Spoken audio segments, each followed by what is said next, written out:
नमस्कार। समसामयिकी विषयों पर आधारित आपका पसंदीदा चैनल लक्ष्य एक्सप्रेस में आपका स्वागत है। मैं अवनीश दुबे।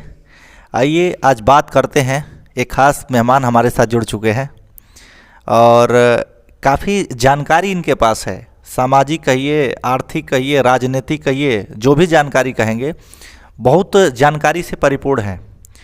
उम्र में बहुत छोटे हैं लेकिन जानकारी इनकी बहुत बड़ी है। आइए आज इनसे बातचीत करते हैं और देखते हैं इनके शिक्षा का जो इनके अंदर ज्ञान है वो कहाँ तक है इनके अंदर।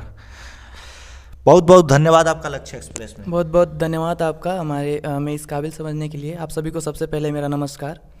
और हम चाहेंगे कि आपके जो भी क्वेश्चन हो हैं उन्हें आप बिल्कुल, क्वेश्चन तो मैं पूछूंगा।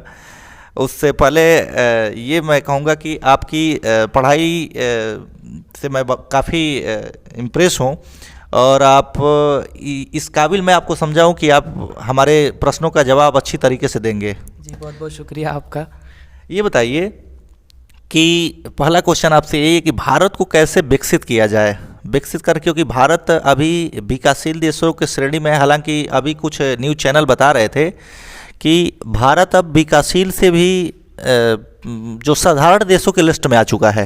विकासशील का भी टैग, क्योंकि हम लोग जो बहुत छोटे थे तब से सुनते आ रहे हैं कि विकासशील विकासशील विकासशील, और कभी विकसित का टैग नहीं लग पाया। इसके पीछे का रीज़न क्या है? सर देखिए, किसी भी देश को आगे ले जाने में और विकासशील बनाने में और विकसित बनाने में एक तरह से हमारे देश के जो भी लीडर्स हैं उनकी भूमिकाएं तो रहती हैं, लेकिन सर उनसे ज़्यादा कहीं ना कहीं हमारे देश की जनता जो है वो जिम्मेदार है।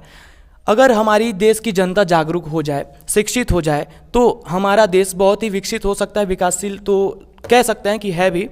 और हमारे देश को विकसित होने के लिए हमारे देश की जनता का सबसे पहली बात, सबसे ज़रूरी बात जो है, शिक्षित होना ज़रूरी है। और दूसरी बात सर, जब तक हमारे देश की जनता कॉम्प्रोमाइज़ करके चलना नहीं सीखेगी, जब तक हमारे देश की जनता एकजुट नहीं होगी, तब तक हम आगे नहीं बढ़ सकते, हमारा देश आगे नहीं जा सकता।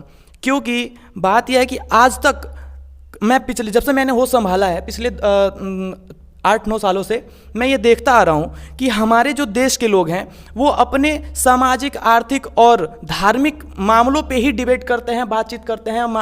तमाम सारी चीज़ें इस आपस में ही उलझे पड़े हुए हैं। उनको इनसे हट के देश को कैसे आगे बढ़ाया जाए, शिक्षावान बच्चों को कैसे बनाया जाए, शिक्षा की अभाव को कैसे दूर किया जाए, इस पर किसी का नज़र ही नहीं होता। किसी